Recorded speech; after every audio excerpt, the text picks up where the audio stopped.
Hello and welcome to the Closer Cut with me, Waseem Mirza. This show's all about having a one-to-one conversation with the leaders and thinkers from the worlds of business, tech and beyond, exploring the ideas, the experience and the thinking of remarkable voices from the Closer Speakers Consultancy roster. But there's only one catch. Each speaker is only allowed 20 minutes to articulate their keynote and will be suitably challenged by me. Each episode invites a single guest into a conversation designed not just to explore what they think, but how they came to think it. In this episode, I'm joined by serial entrepreneur, investor, public speaker, and author of The System Gambit, Ritavan.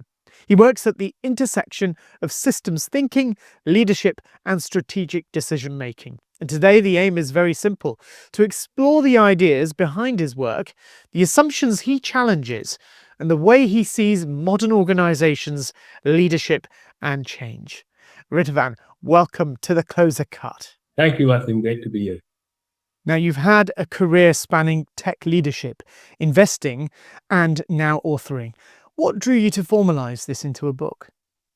Yeah, so the gambit actually is a term in chess, right? It's a move in chess where you sacrifice a bit of material like a pawn or a piece that's not too powerful to gain a structural advantage. And my idea was to sort of take this gambit mechanism from chess and to bring it to systems thinking, right? So everyone is part of a system, and the idea of the system gambit is, what do you need to sacrifice short term to gain a structural advantage? And here is the difference with chess, not in the same system, but in a new system. Because in chess, when you sacrifice a pawn to gain a structural advantage via a gambit, you're still playing chess. In the systems world, right? The system gambit is about sacrificing something in the existing system to gain a structural advantage that compounds in a new system. Now, when you were writing the book, what was the deeper tension or the frustration that you were trying to address? My previous book, Data Impact, was a lot more tactical and a lot more, a bit like an operating manual of sorts, based on the scars, the learnings, and everything I gained from a decade in the trenches. I think this time I'm just taking it a notch higher, and like I said, it's really about a bird's eye view of the entire battlefield, right? It's how do you see things that the others on the playing field are not seeing? How do you play a game that the others on the playing field haven't thought about? And more importantly, how do you design a game that leverages your proprietary asymmetric strengths? Because if you build and design a game around your proprietary asymmetric strengths, by design, you will structurally achieve your goals. I think the biggest problem is that when a new technology emerges, people always take what they think is the smart, rational thing. And one could argue that in the existing system, it is actually the rational thing. But the problem is that leads you down a road that does not lead to a better system, right? And if one takes a step back, right, people get very excited about these kind of descriptive lenses like the Gartner hype cycle or the J curve or whatever. And all of these are nice descriptive lenses to show you what's happening, but it does not go down to the fundamental mechanism of what's happening. It does not tell you why something is happening and how it's happening. And my goal with the system gambit is to not be that concerned with the descriptive lens on the phenomena, but to really go down to the core mechanism, the core structural systems part that's resulting in something. And once one understands that, right, then it's not about can I predict what will happen, but much more can I shape it? Can I take back control of the system I'm in? Because now I have understood the structural mechanism that underlies it. And can I use that to shape the future and not just try to sit back and try to forecast what will happen? And when you look at the way people build now and lead and scale a business today, it often feels as though speed is rewarded much more than clarity. Yes, definitely, and I think that is in part the problem because of this obsession with speed, one naturally ends up in the system anti-gambit, meaning the short, incremental, fast gain shows up in the metrics of the current system, right? But that sort of moves you deeper into the existing paradigm and system, which means switching to a new one or building a new structural advantage becomes more expensive. And so in some ways, that kind of short term greedy optimization is essentially destroying long term potential.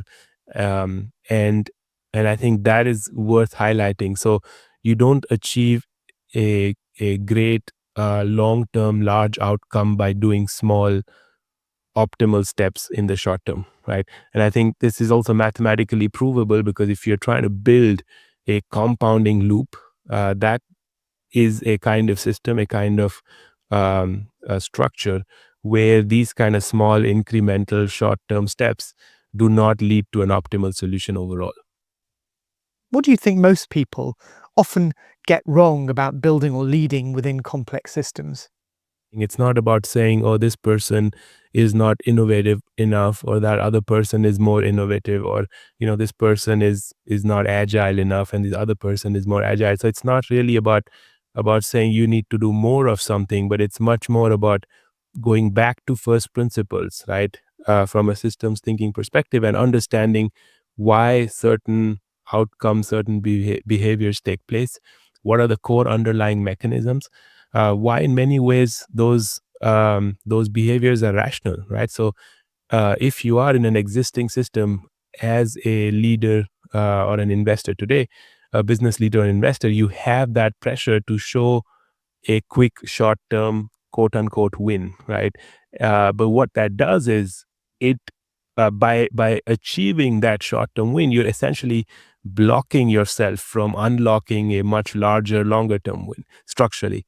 And I think that argument is super important, because it needs to be made and it needs to be laid out step by step, rigorously and in detail, so that you can justify to your board, to your investors, to whoever you're accountable to, why making that quick short term, shoot from the hip kind of move is probably the worst thing you can do in the short term.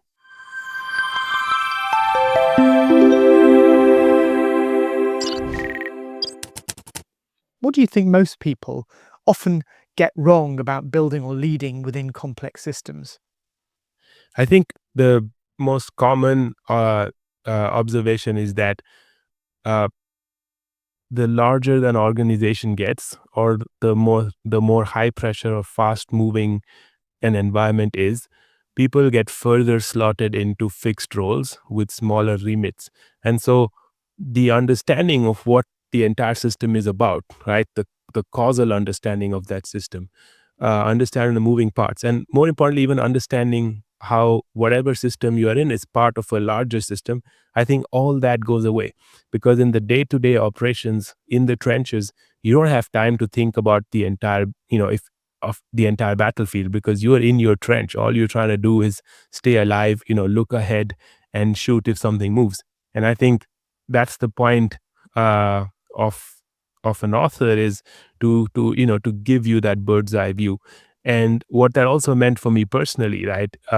In just to use the language of the system gambit, I had to sacrifice short-term operating opportunities and compensation to be able to step out of the game, right? To get this bird's eye view. I can't myself be in the trenches leading a business, and also be the person with the bird's eye view. And I think that's something that was pretty obvious to me very quickly.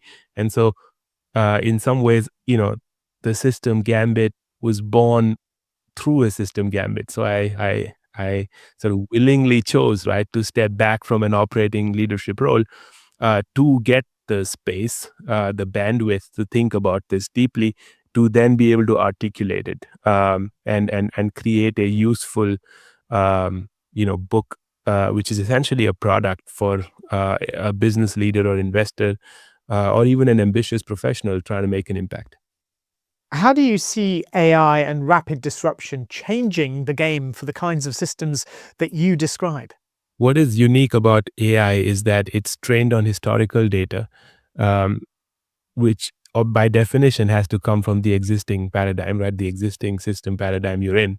And so, what AI exacerbates is that it its predictions, its capabilities are all built on the existing system.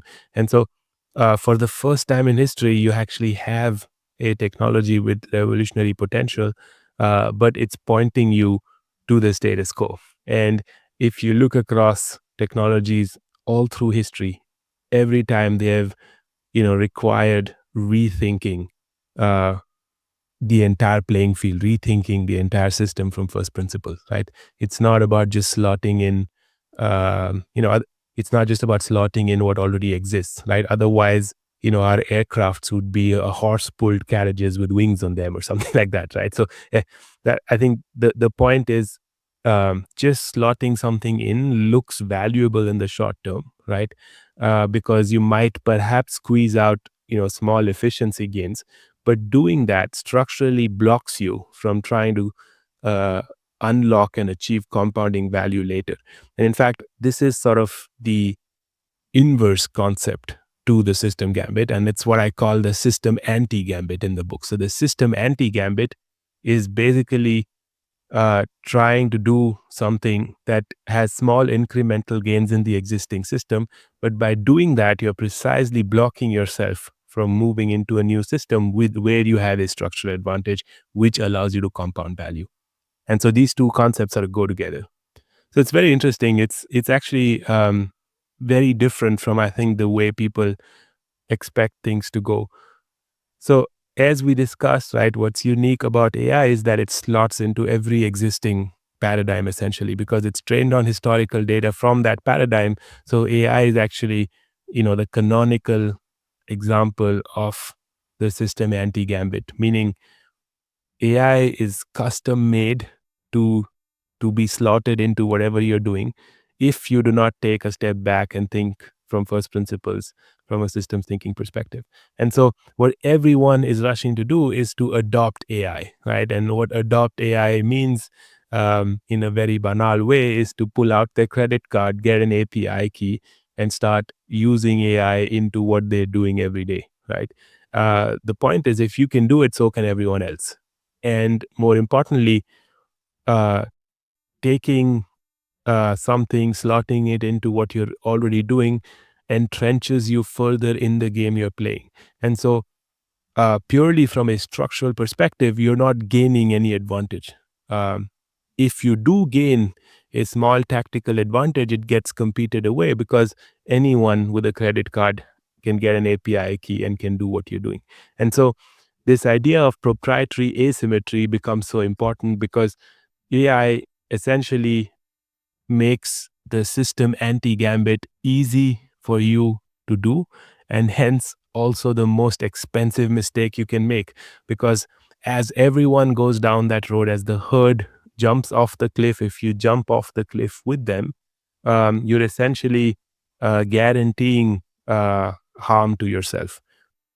If instead you take a step back and for yourself, for your system, think from a first principle system thinking perspective, you will see that sacrificing short-term gains in the existing metrics will help you take a step back to gain a structural advantage, to unlock leverage based on your proprietary asymmetric strengths, to then play a different game that is built around what you can uniquely do and your unique strengths. And no one can copy you there, right? So they might have a credit card, they might have a lot more resources, a lot more capital than you, but they can structurally not play that game. Forget trying to beat you at it. They can't even play the game. And I think the important thing with AI is, for the first time in history, you have a technology that slots in and kind of, makes everyone jump off the cliff as part of the herd more easily than ever. And hence, it's the most expensive mistake you can make. And so, just to wrap it up, take a step back, think from first principles, and play the game you can uniquely play. And then, by definition, you are most likely to win it. So just before we close then, when people finish a conversation like this one with you, what do you most hope stays with them afterwards? I mean, the only thing I care about is that they engage with this and that they bring it to life in their, in their system, in their world, in their life, and that, it makes their life better. That's the only thing that matters. Ritavan, thank you very much. Thank you, Waseem. Great to speak to you. Well, you've been listening and watching, I hope, to my conversation with Ritavan, the serial entrepreneur, public speaker, and the author of The System Gambit. Available now to book for your next speaking engagement with the Closer Speakers Consultancy. I'm Waseem Mirza, and this is the Closer Cut. Bye-bye.